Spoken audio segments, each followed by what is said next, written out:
Okay, you guys got everything you need? I think so. Good? All right. Yes, always looking out for you.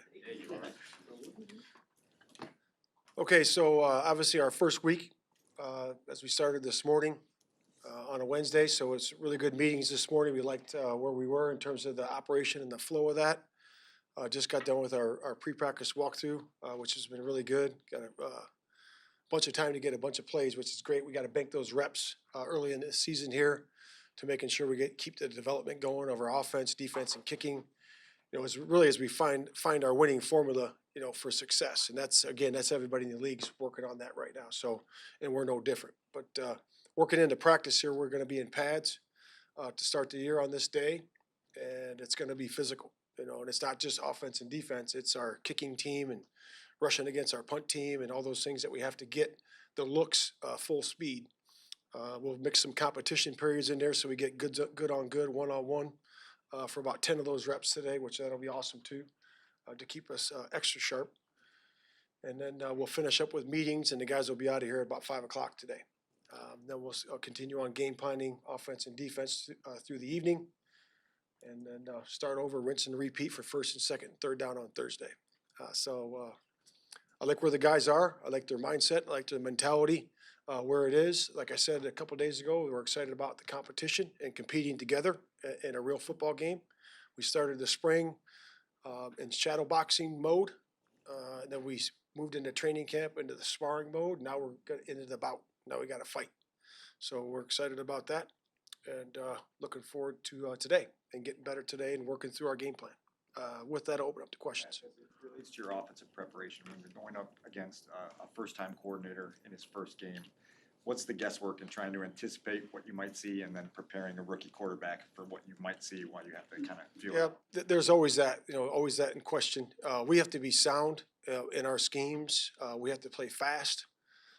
We have to be very good in our execution, and that's what you hold on to. And you have to have answers for things that they do. And we're working through that right now. What do you know about Denard Wilson and sort of what you expect from him philosophically? Well, you could go a bunch of different ways. He's going to have his own. At the end of the day, he's going to have his own fingerprint. And again, we don't have that fingerprint right now because he's a new coordinator, and that happens all the time. There's a lot of new coordinators, as we know, every single year, offense and defense. For some reason, the special teams guys stick around, but yeah. So again, he'll get his fingerprint, but again, all we can do is go by the past. Matt, what has you feeling most confident maybe that this team is better prepared to start fast compared to what you guys did last year? Yeah, just what we see on the grass, and we were healthier, much healthier throughout the course of training camp. Last year we had dealt with a bunch of injuries, a bunch of guys out at certain key spots. So I think that hurt the continuity of the group. I know we lost a couple guys to injury early on in the season as well, but just more continuity, better competition because the roster's better. I think that's really helped us. In the skill positions, at the line position, the quarterback, all positions. So I think that's helped us. Matt, how critical do you think that is? I mean, every game counts the same in the standings, whether it's week 12 or right now. But when you spend last season all year trying to dig out of that hole, and particularly this year, you guys have such a backloaded schedule as far as the division is concerned. How important is it to start fast this season? I think it's always important. If you do, just look at the numbers. Look at who makes it to the postseason. They start fast. I know I showed that to the guys in the spring. They were at least 2-2. Most were 3-1, and a couple were 4-0 in the NFC. So we did talk about that. The guys understand how important it is to start fast. You're facing a young quarterback who only has 9 starts under his belt. I'm not asking for Who's this? Facing Levis this weekend. Okay. I'm not asking for specifics, but what's the key to getting after a young quarterback from a coordinator standpoint? Yeah, just we're focused on us, honestly, what we do, how we do it, and doing it really well, and that's what we're focused on. We know what the people that we're playing against, obviously, a really good receiving core. They got 3 dynamic receivers that are good, all accomplished. The runners have experience. Both are accomplished. They got their line. They got some new pieces on the line, but are really skilled on the one side for sure.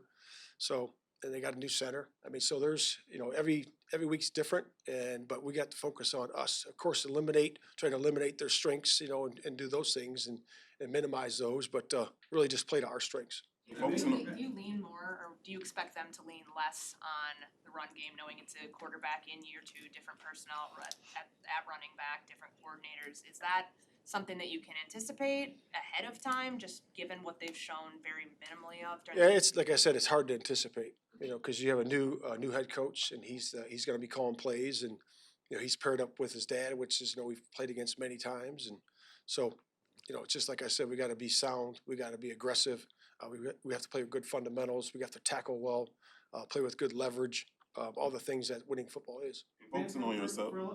I'll come back to you, Herb.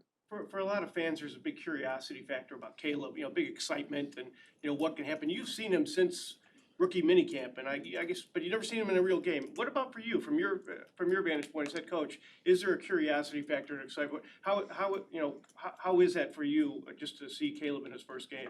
Yeah, it's exciting.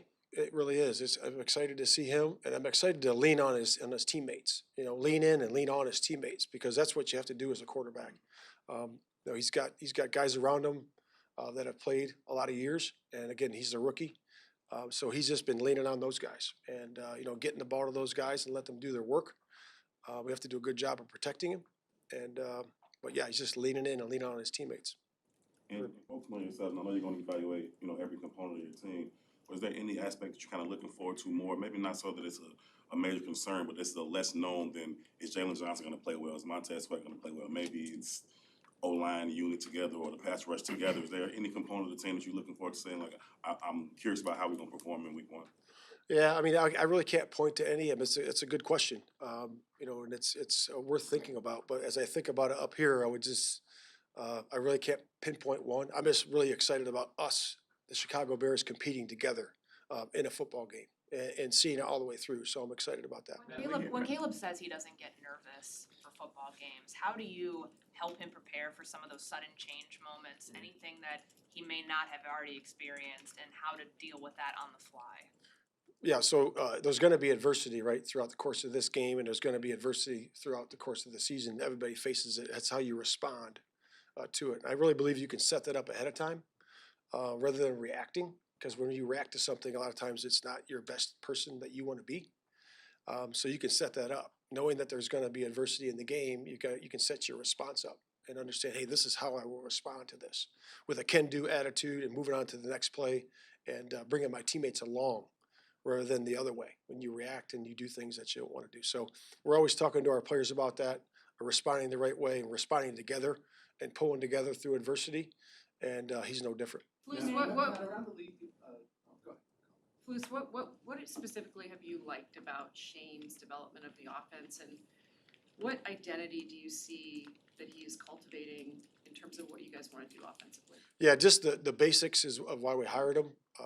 Outstanding teacher, great communicator, works well with the players, understands skill sets and how to work with those guys in terms of what they do well. And we're still formulating that, as we go through the season. We'll be doing that the whole time and adjusting as we go. But that's what I like. He's able to adjust. His teaching methods are really clear and concise, and the guys can really pick them up well and fast. I think he's partnered well with the guys that were here. Jimmy Dre, our tight end coach, and Simo, our offensive line coach, and he's brought the other guys with him as well. So excited about his leadership and excited about where he's taken this offense. Matt, around the league, wide receivers can have a reputation for being a little high maintenance. DJ Moore doesn't seem that way. What do you appreciate about the way he kind of goes about his business and maybe isn't quite the diva that some others are? Yeah, that goes down to the selection process that we have. And I think we've done a good job. I know we've made a couple mistakes, and you guys know what those are, but I would say that we've been pretty good about really bringing guys in that are good teammates that love football. And of course, when you can get guys like DJ, that's ultra talented, captain, leader, he's a great example and a great model for everybody else. And when you look at you guys' skill players, just the total collection at running back, tight end, wide receiver, how does that create margin for Caleb? Well, it creates, my college coach was Coach Pinkel. He's in the College Football Hall of Fame, and I was texting with him this morning, and one of the lessons I learned from him was that, first of all, one of the lessons I learned is play the young guys. If they're good enough, play them. They get experience, and man, it'll be beneficial for you down the road. The second thing he always said is that put the skill in position to make plays, because they'll do more than you think they can. And that's exactly what we're trying to do.